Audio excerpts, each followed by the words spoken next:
আপনারা চাদর পরেন না? শীতকালে রাসূল সাল্লাল্লাহু আলাইহি ওয়াসাল্লাম চাদর পরতেন। রাসূল সাল্লাল্লাহু আলাইহি ওয়াসাল্লাম নাজরান দেশ থেকে আনা একটা চাদর পরেছেন, গলিজুল হাশিয়া। যেই চাদরের এই কর্নারের ডিজাইনটা ছিল খসখসে। কি ছিল? হঠাৎ এক বেদুইন এসে রাসূল সাল্লাল্লাহু আলাইহি ওয়াসাল্লামের চাদর ধরে টান দিল।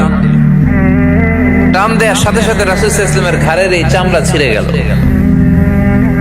এই খসখসে যেহেতু ডিজাইন চাদরের, ওই খসখসে ডিজাইন ঘাড় আর কাঁধের এখানে যখন টান খেলো, ওই খসখসে ডিজাইনের দাগ বসে গেল, রাসূলের চামড়া ছিঁড়ে গেল ঘাড়ে। সে টান দিয়ে বলে, ইয়া মুহাম্মদ মুরলি মিন মালিল্লাহ। আসছে ভিক্ষা করতে, মূলত ভিক্ষা চাওয়ার ডিজাইন দেখছেন?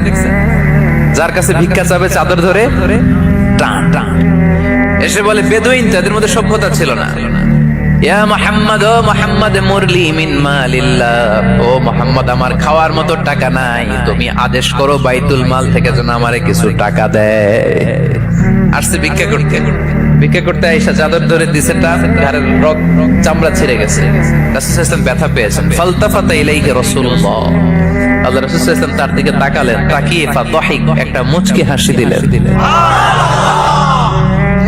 আমি রাস্তা দিয়ে চাদর গায়ে দিয়ে হাঁটতেছি, এক ফকির আইসা কয়, ভিক্ষা দেন, টাকা দেন বলে আমার চাদর টান দিছে, আর ওই চাদরে আমার ঘাড়ের চামড়া ছিঁড়ে গেছে। কি করবো আমি? আপনি কি করবেন? হ্যাঁ, কোনি? আচ্ছা, তা আমরা ঠিকই ওরে ধরে মাইর দিতাম, তাই না? আজকে ওর একদিনকে আমার একদিন ভর্তা বানাই ফেলতাম ওরে পিটায় রাগের চোটে, ঠিক কিনা? আল্লাহ রাসূল সাল্লাল্লাহু আলাইহি ওয়াসাল্লাম try to think about it, try to ponder on the story. এই moral of the story কি? রাসূল সাল্লাল্লাহু আলাইহি ওয়াসাল্লামের প্রফেটিক স্টোরি থেকে আপনাকে ভাবতে হবে।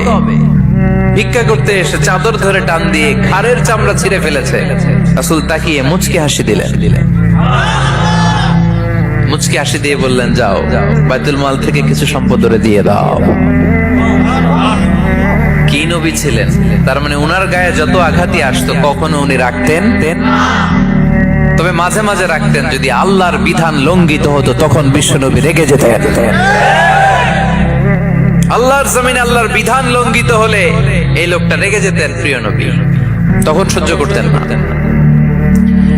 এক সাহাবী এসে বললেন, ইয়া রাসূলুল্লাহ, এমন ইমাম পাঠিয়েছেন আমাদের এলাকায়, বড় বড় সূরা দিয়ে নামাজ পড়ায়, এত বড় সূরা দিয়ে পড়ে, তার পিছনে দাঁড়িয়ে থাকার ক্ষমতা আমার নাই। এই কথা শুনে বিশ্ব নবী রেগে গেলেন, কারণ ইসলামের বিধান এখানে লঙ্ঘিত হচ্ছে, ঠিক কিনা?